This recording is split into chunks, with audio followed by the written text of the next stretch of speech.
Hello and welcome back. I am Ramy Romani, your iFit guide, and we are here in Luxor, Egypt. Right behind me is the Sphinx, one of so many that connects on an avenue between Karnak Temple and Luxor Temple. We're going to walk all the way through it and reach Luxor Temple and show you exactly what 4,000 years of history did to the temple and how it's being used today. So let's go. Now, Karnak Temple is the stone of worship during ancient Egyptian times. And that was it. There was only a Karnak Temple for the longest time. And then King Amenhotep III came.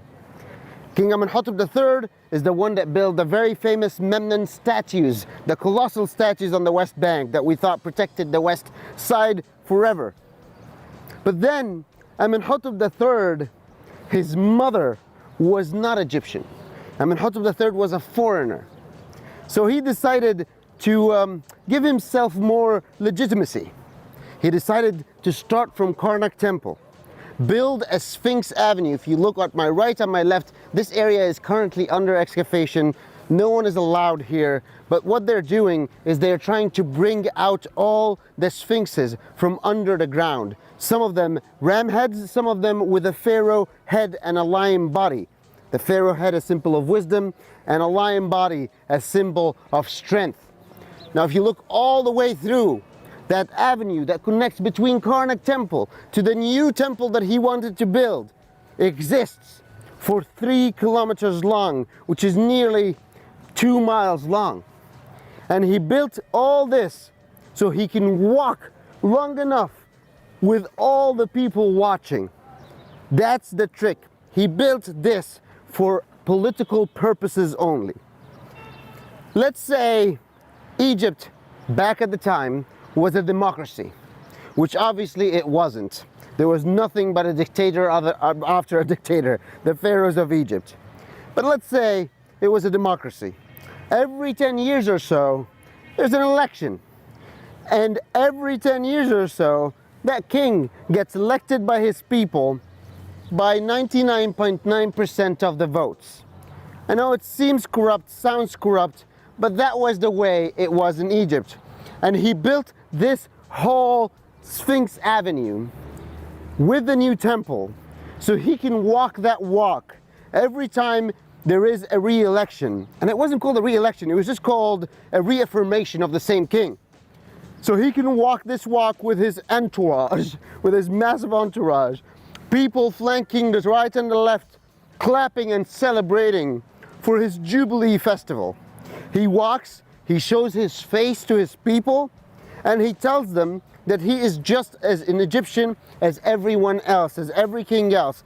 The fact that his mother is a foreigner doesn't mean he's any less Egyptian, specifically because of the story that he's going to list inside that temple.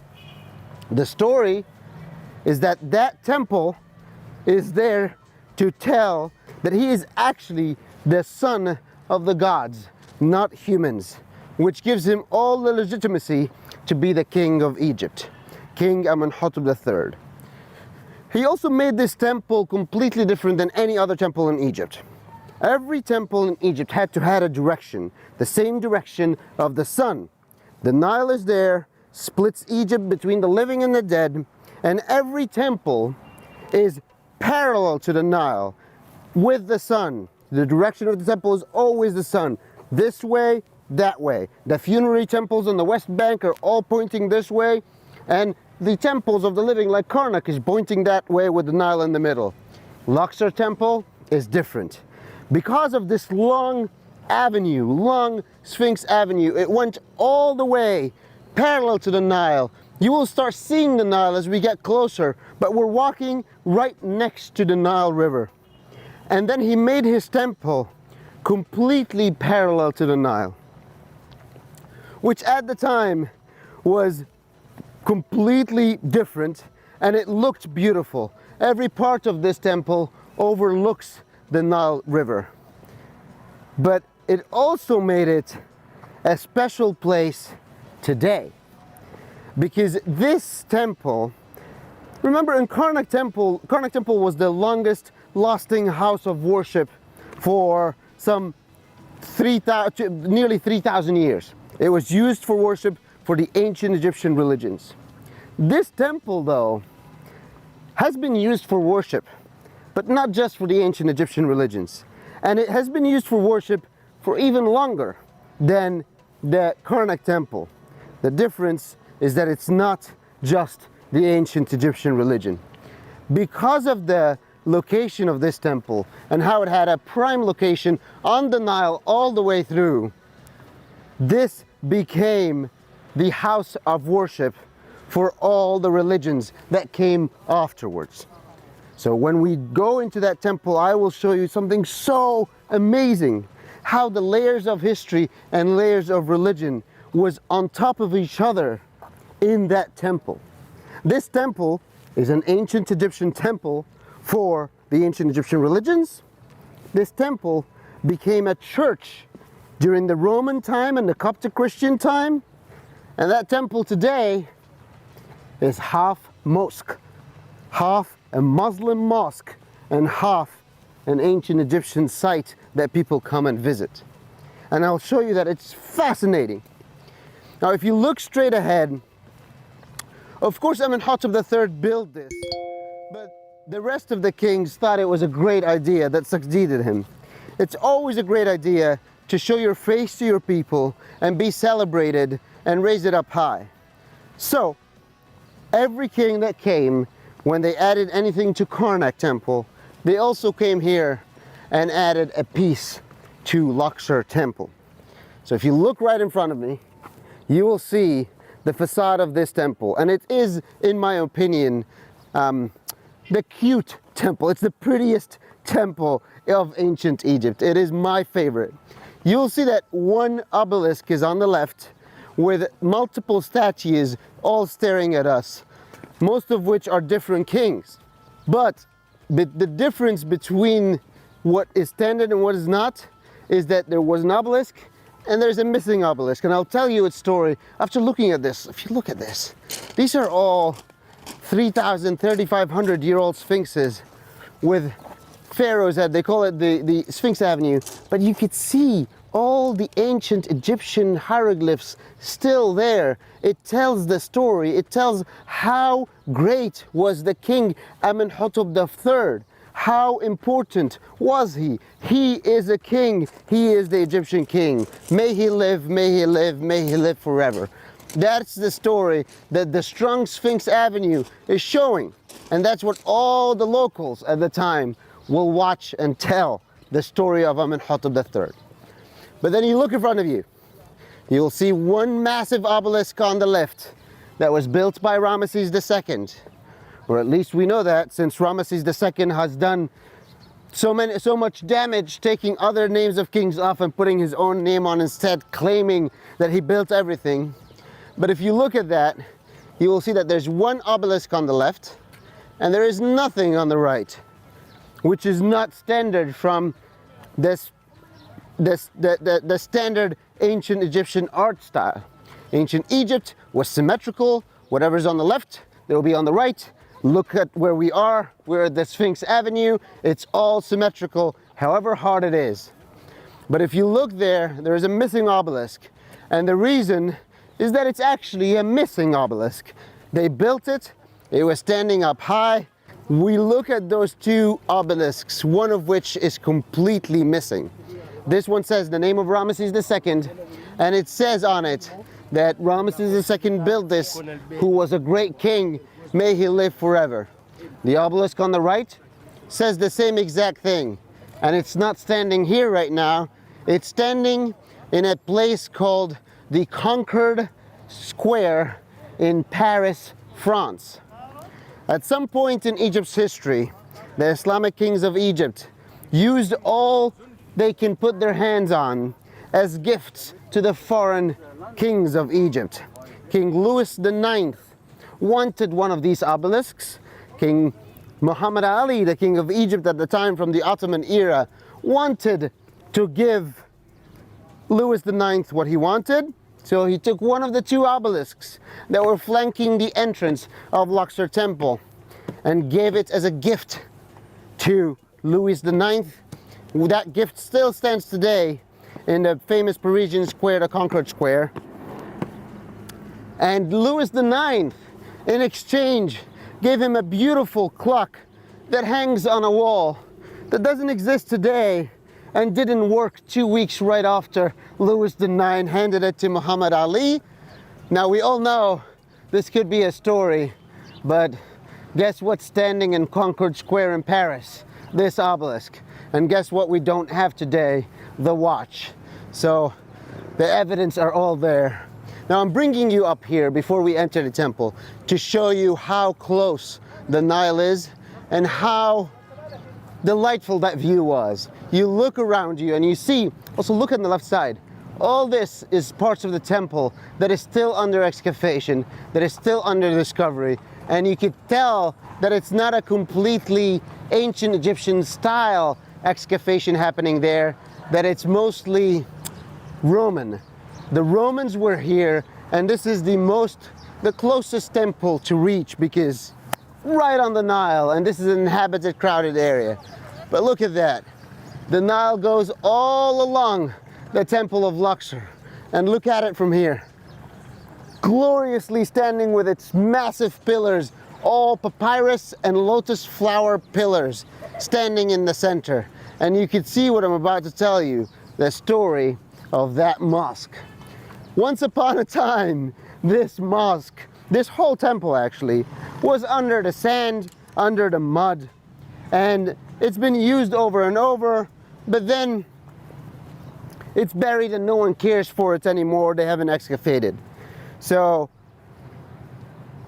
even though it was buried, everyone in Egypt understood and knew from their fathers, from their grandfathers, from the traditions passing on, that this is a place of worship. This is where people come and pray. So someone came, Sheikh Abu Hager came and decided, if this is a place of worship, then let's put a place of worship here. And they decided to build a mosque right here. To them, that was the ground, but in reality, that was the bottom, the top of Luxor Temple. So they built their mosque on top of Luxor Temple, a mosque that is still being used today. And if this was a Friday, you will hear the prayers going on. And we're here for at least some 30 minutes or so. You're probably going to hear at least one call to prayers happening from Luxor Temple, a temple that was used for prayers over 3,000 years ago. Now look at that view. Take a step ahead of me while I take a sip of water. You should take a sip of water yourself too.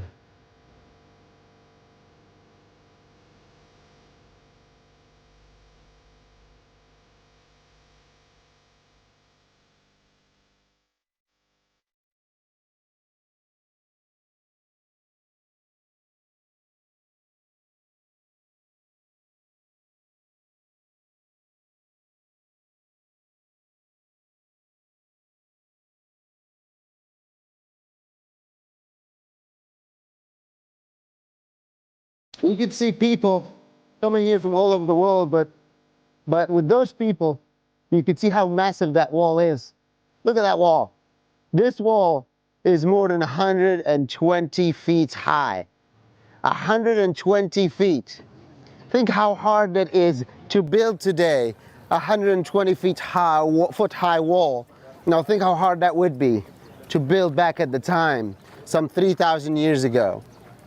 This being Ramesses II's obelisk, you could see the baboons underneath of him with the wisdom. The baboons are the symbol of wisdom of God Jehuti. The reason the baboons are the symbol of wisdom is because every morning on the Valley of the Kings, right on the top, right before sunrise, a bunch of baboons will come out and yell like baboons do, and smack their chest like baboons do, and then the sun would rise. And for ancient Egyptians, the baboons just called the sun with their wisdom. This is also really important. This up here, I want you to look up high to see how massive this thing is, because right next to it, it just tells you, screams at you, I am magnificent, I am huge, and that's exactly what he wanted it to do. Right next to his leg here is the remains of what his wife used to be. This is Ramesses II's wife, Nefertari, who he loved so much. You could see her little cartouche here. Nefertari means the beautiful one is coming. Nefer means beautiful, Tari means coming. So the beautiful one is coming. But right underneath his feet, and that's extremely important, you will see all 9 enemies of Egypt stacked next to each other, which means he steps on all of them. He's trying to show how strong of a king he was, destroying all 9 enemies, stepping on them with his power and might. Now remember, that's Ramesses II, the guy who claims he won every war, the guy who claims he defeated all the enemies in every battle, even though some of these battles are listed somewhere else around the world where he was defeated. But one of the reasons from Luxor Temple we know that this might be true, that he didn't really win that war completely, is because on the left right here there is a wall that tells a story. The story of the first peace treaty ever. Around here it says the story of the first peace treaty ever between an Egyptian king and the king of Kadesh at the time. Now here is the part that I really appreciate about this temple. It's the mosque right on top of the temple. Look up there. This is the Mosque of Abu Hager, and it is the mosque that is still being used today. People today pray in that mosque right next. Look left, just stare left a little bit, and look left. That's ancient Egyptian Ramesses II's name right next to that mosque. That shows you the thousands of years of religious beliefs here in Egypt and how people just want to pray in peace. It's absolutely magnificent, and I absolutely love that. This wasn't just an ancient Egyptian temple and a mosque, but also it was more. And I will show you towards the end of this workout a secret that just got uncovered a couple of years ago. Let's keep going. So as you can see, all this temple is there for one reason, the celebration. Kings would run and celebrate themselves. Thutmose III needed to come here. Hatshepsut needed to come here. All the main kings of Egypt need to come here to celebrate. And if you look right behind you here, you could see how it looks exactly like a mosque on top of an ancient temple, which is exactly what it is.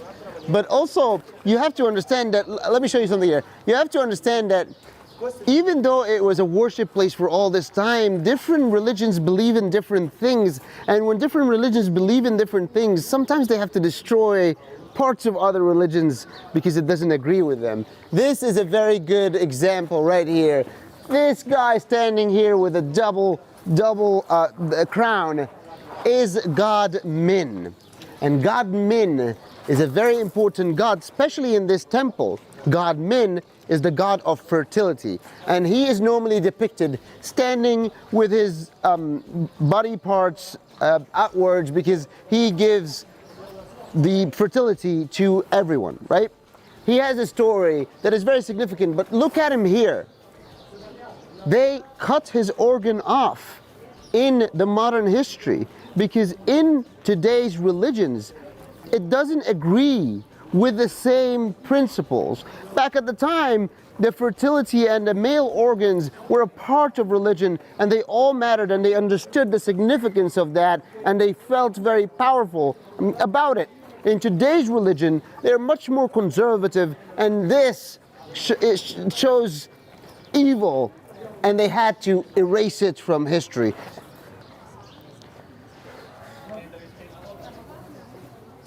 So the story of God Min, the god of fertility, is very important. God Min was once upon a time out there in the world, and everyone had to go to war for the longest time. The battle that they have to defeat the enemies of Egypt. But that war went out for so long, and God Min, who wasn't the God Min of fertility back at the time, God Min had one missing leg. So he couldn't go out to war. He's not strong enough. He has a missing leg. He stayed behind, and everyone went to that war for the longest time. It lasted years over years. When all the men came back, they found that all their wives are pregnant and have babies. And it was all Min's fault, who seemed to have been a very happy man while all the men were away. Anyway, they took Min and they wanted to kill him, took him to the king of the country, and they said, hey, Mr. Pharaoh, this guy right here is now the father of our wife's kids. It's a complicated situation. So when they took him to the king was so wise and decided, listen, if Min didn't do what he has done, we wouldn't have a new generation of war fighters that can help us defeat our enemies. Now, because of Min, we have an army of this generation. We needed him. Min is a god. He's the god of fertility. And that's the story of Min that keeps telling told. This very happy man ended up being a god for doing something in today's world would be despicable. I'll show you an image of him very soon. Something really cool about this room, and I want you to look 360 around it. Look at this room, all the pillars with the lotus buds shining and leaving the air in the middle. And the main idea of that room, this was a ceremony room, and the main idea of that room was that pillars are surrounding it. There's no ceiling because all these pillars are holding the sky up. That's the ceiling. The ceiling is the sky. Now, if you go outside, Luxor Temple is also always evolving and it never stops. If you go outside right here with me, I'll show you.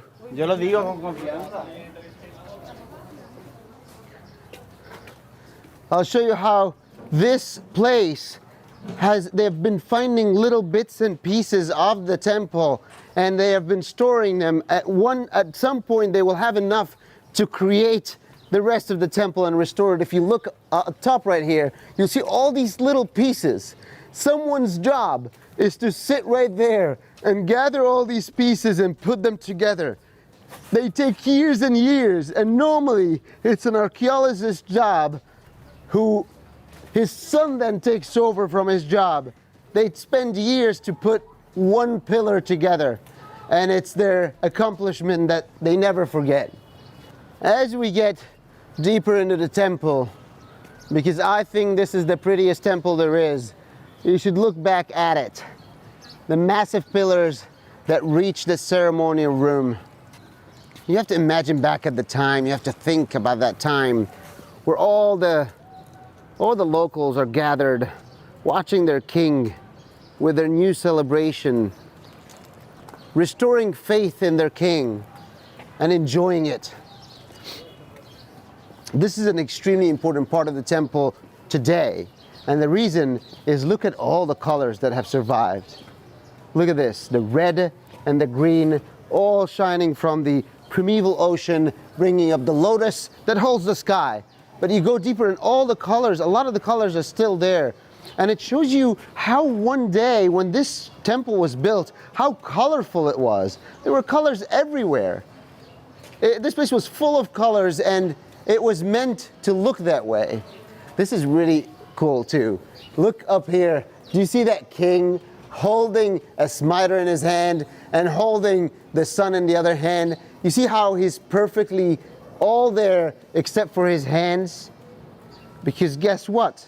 The Christians that lived in this temple right after the ancient Egyptians did still believed in the same tradition. Even though they were Christians, they still believed in the same traditions of ancient Egypt. They still believed that if they etch his hands out, he will not have it in the afterlife. This man's hands were not good for us. They will etch it out, he will not have it in the afterlife, because they believed in the ancient Egyptian religion. Now we're about to enter my favorite part of the whole temple. All of a sudden, this doesn't look ancient anymore, does it? Look right here. It looks like an ancient church, an ancient Roman church, because yes, it was, but it also was an ancient temple.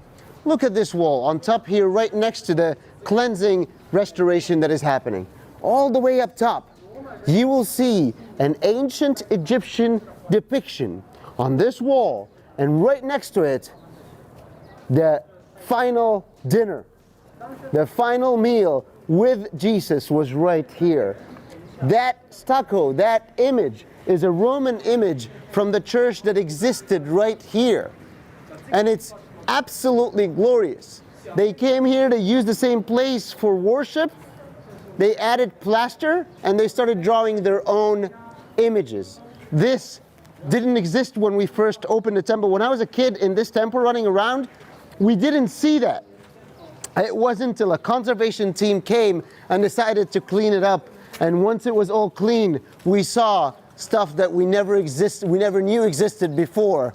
2 layers right in front of us. This was 4,000 years of history. The ancient Egyptian layer, and right on top of it, another layer of plaster with the Romans putting their own fresco for the church that used to be here, reshaping the pillars. If you look at them, those are not ancient Egyptian pillars. They are ancient Egyptian pillars that have been reshaped into, look at the top, a Roman crown. And you get deeper in, you'll see that main chapel was not like that. That main chapel looks like a Christian chapel because they made it into one. But if you look, this was all a part of the wall and probably looked like an ancient Egyptian gate. But they came in and dug right into it to create a half circle. And now if you look up, you'll see that there's plaster that had Roman fresco for this church on it. This temple is absolutely my favorite because how layers and layers of history, how thousands and thousands of years came together in one place to finally make this temple what it is today. I am not just showing you an ancient temple. I'm showing you what Egyptians do today. They still pray here. This chapel right here belongs to a king that everyone knows. It's King Alexander the Great. Inside this chapel is King Alexander the Great's name, depicted as an Egyptian pharaoh. Alexander came from all the way Macedonia, and when he finally came to Egypt, he fell in love and he became a part of it. So this temple had everyone involved, from the beginning of time till the end of time, till today. Every part of history lies here, and I absolutely love it. Now I'm going to show you the excavations that have always been ongoing right here. If you look at all these little pieces, these all belong to the temple. They're little pieces that have been found next to the temple, under the ground. I believe that there's more under the ground.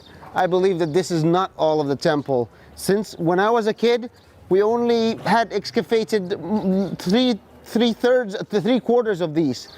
1/4 is new. All this stuff, a lot of it is new. I haven't seen when I was a kid, and it's growing and growing. Look, this is actually really cool.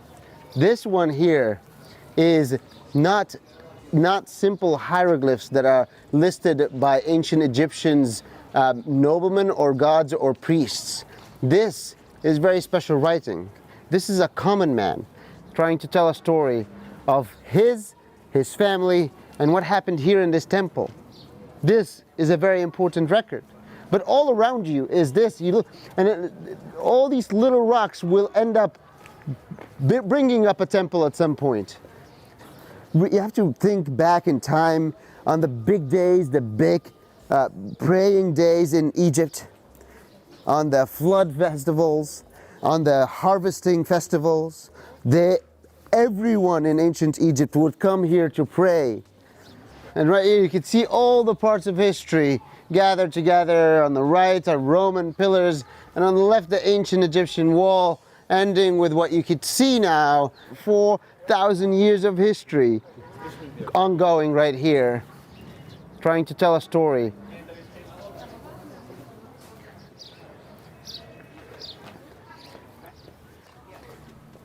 Now, this will remain my favorite temple in Luxor. Even though it's not the most impressive, even though It's not the biggest, but it definitely is my favorite.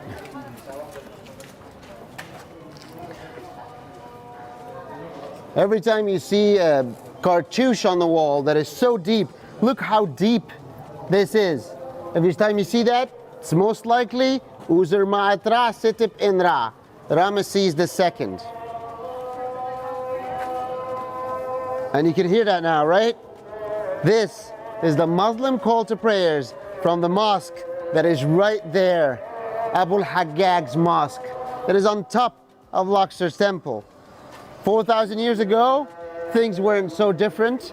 People would pray right here with their own ancient Egyptian call to prayers.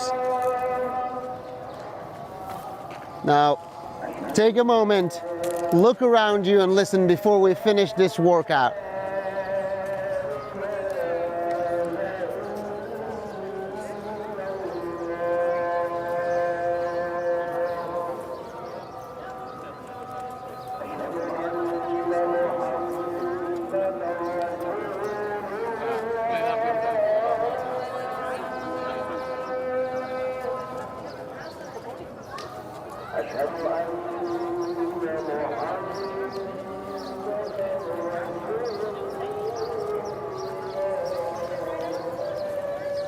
The call to prayers in Egypt today happens 5 times a day: sunrise, morning, midday, sunset, and evening. So sunrise at 5 a.m., the imam has to go up in the mosque, and it's not a recording, it's an actual imam that yells out the call for prayers so everyone can come out and pray.